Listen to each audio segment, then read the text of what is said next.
ഇടുക്കി ഗൂഡൻപാറ മരംകൊള്ളയിൽ സ്വമേധയാ കേസെടുത്ത ഹൈക്കോടതി. മാധ്യമ വാർത്തകളുടെ അടിസ്ഥാനത്തിലാണ് കേസ്. ബിനീഷ് ആന്റണിയുണ്ട് വിവരങ്ങളുമായി. ബിനീഷ്, എന്തായാലും ഇപ്പോൾ ഗൂഡൻപാറയിലുണ്ടായ മരംകൊള്ളയിൽ ഹൈക്കോടതി സ്വമേധയാ കേസെടുക്കുന്ന സാഹചര്യം എങ്ങനെയാണ് വിവരങ്ങൾ? മാധ്യമങ്ങളിൽ നിന്ന് പുറത്തു വന്ന വാർത്തകളുടെ അടിസ്ഥാനത്തിലാണ് ഹൈക്കോടതി സ്വമേധയാ കേസെടുത്തിരിക്കുന്നത്. ഏകദേശം 300 ഏക്കർ ഭൂമിയാണ് പാലാ സ്വദേശികളുടെ ഉടമസ്ഥതയിലുള്ളത്. ഈ ഭൂമിയാണ് തമിഴ്നാട് സ്വദേശികൾക്ക് പാട്ടത്തിന് നൽകിയത്. ഈ പാട്ടത്തിനും നൽകിയതിൽ ഗുരുതര നിയമലംഘനങ്ങൾ നടന്നിട്ടുണ്ടെന്നാണ് കണ്ടെത്തൽ. 1.25 കോടിയിലധികം രൂപയുടെ പാട്ടക്കരാർ വെറും 500 രൂപയുടെ മുദ്രപത്രത്തിലാണ് തയ്യാറാക്കിയതെന്നും നിയമാനുസൃത രജിസ്ട്രേഷൻ നടന്നിട്ടില്ലെന്നുമാണ് നമുക്ക് ലഭിക്കുന്ന വിവരം. ഏതായാലും അത് ഏലപ്പെട്ട ഭൂമിയായതിനാൽ ഇവിടെ നിൽക്കുന്ന മരങ്ങളുടെ അവകാശം വനം വകുപ്പിനും അതോടൊപ്പം തന്നെ ഭൂമിയുടെ അവകാശം റവന്യൂ വകുപ്പിനുമാണ്. കൈവശക്കാർക്ക് കൃഷി ചെയ്യാൻ മാത്രമാണ് അനുമതിയുള്ളത്.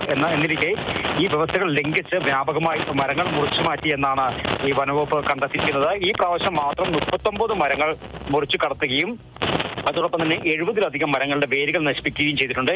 ഈ വേരുകൾ നശിപ്പിച്ചു കഴിഞ്ഞാൽ ഈ മരങ്ങൾ സ്വമേധയാ നശിക്കുന്നതായിരിക്കും.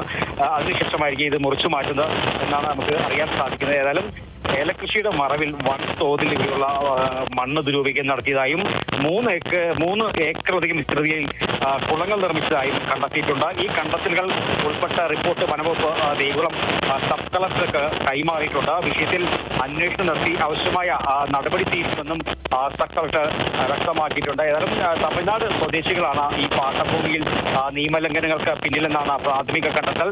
ഇവരെ കണ്ടെത്തുന്നതിനും കൂടുതൽ നിയമ നടപടികൾ സ്വീകരിക്കുന്നതിനുമായി വനവകുപ്പ് അന്വേഷണം ശക്തമാക്കിയിട്ടുണ്ട്.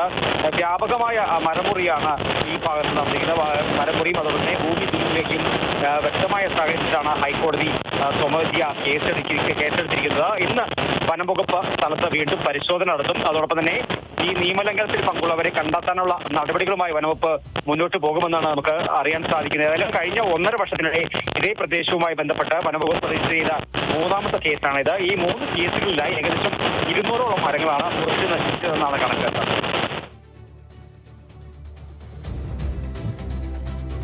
ശരി, ബിനീഷ് ആന്റണിയാണ് വിവരങ്ങൾ നൽകിയത്.